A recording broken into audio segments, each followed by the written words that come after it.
juste au milieu, là où j'ai fait. Puis, je définis une nouvelle sélection.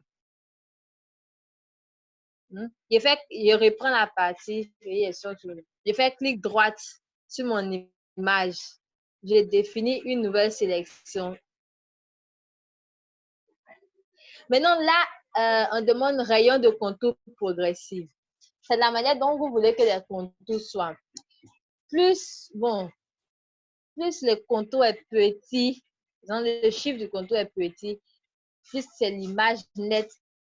Plus c'est grand, plus ça fait, je sais pas comment je vais dire, comme si on avait utilisé une gomme pour pouvoir gommer. Hein, je vais faire une pratique, là, on va bien voir. Là, comme ça, je vais utiliser 1 parce que ça commence de 1, pas utiliser 0, je vais utiliser 1. Et puis, il faut toujours s'assurer qu'il y a lycée. Hein, tout s'assurer que lycée est coché. Donc, on met OK. Une nouvelle sélection. On a sélectionné notre image. Maintenant, après ça, on va dans l'outil sélection rapide. Là.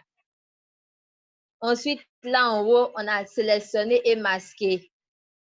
On sélectionne et on masque. Notre image va se retrouver dans un onglet comme ainsi. Donc là, on peut augmenter, bon, si ce n'est pas trop important concernant l'affichage. Maintenant, inverser. Soit on veut le fond, simplement, ou soit on veut l'image. C'est là qu'on arrive à inverser. Puis on peut effacer notre sélection. Donc, on met OK. Quand on a mis OK, ça va nous créer, vous voyez, non, on revient, mais voici notre image qui est là avec le fond. Là. Le fond en petit gris. On vient d'isoler notre image. On peut l'utiliser sur d'autres visuels sans fond. C'est comme ça.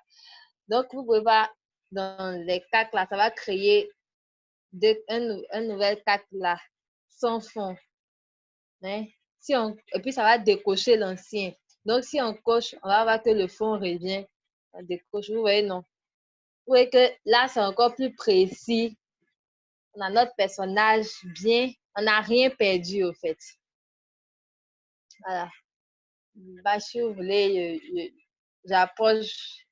L'image est là. On a notre personnage. Il n'y a vraiment pas de différence à part le fond qui change. C'est pareil, au fait.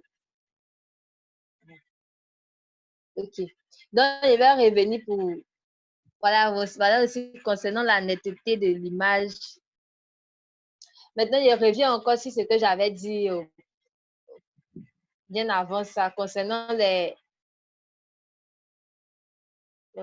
Fermer la sélection. On revient sur fermer la sélection. Donc, concernant les contours de... je reviens sur l'outil. Je vais... Oh, on revient sur l'outil plume. On va définir une nouvelle sélection. Donc là, je vais utiliser peut-être un contour... je prends n'importe quel chiffre 5 comme ça, non. Je prends 10, là, vous allez bien voir. 10. Je mets OK. OK, non. Je viens à l'outil sélection rapide. Je vais sélectionner masquer. Est-ce que vous voyez un peu comment ça fait? Le contour, comment le contour fait? Comme si on avait passé une gomme. Donc, je vais OK, enregistrer, vous allez mieux voir. Genre, vous voyez un peu. Vous êtes en train d'essayer chez vous, non? Vous voyez un peu comment les contours. En fait, ça rentre encore plus, au fait.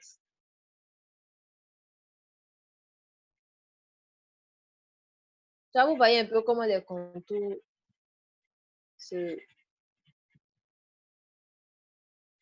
ça diminue encore plus notre image. Ça rentre encore là-dedans. Et puis, regardez le tout. On perd des informations. Là, on a perdu le bout d'oreille. Voilà, le bout des cheveux. Vous voyez, au départ, même les cheveux étaient collés au cadre. Là, ça a diminué. Si vous voulez, on peut utiliser un chiffre encore plus supérieur. Vous voyez les bornes. Ça diminue encore plus notre image, en fait. C'est comme si on avait gommé. Puis on n'est pas allé à utiliser l'outil gomme magique. On n'a pas utilisé l'outil gomme, mais c'est comme si on avait gommé même pour montrer. Donc, je vous conseille de soyez plus précis dans votre tracé. Là, comme ça, vous n'aurez pas à utiliser, vous utilisez comme des contours 1.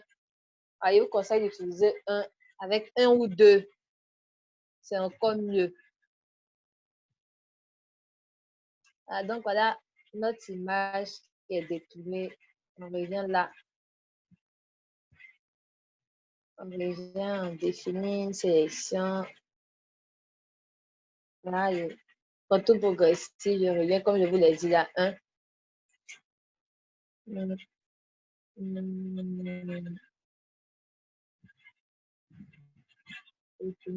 Sélectionner, masquer.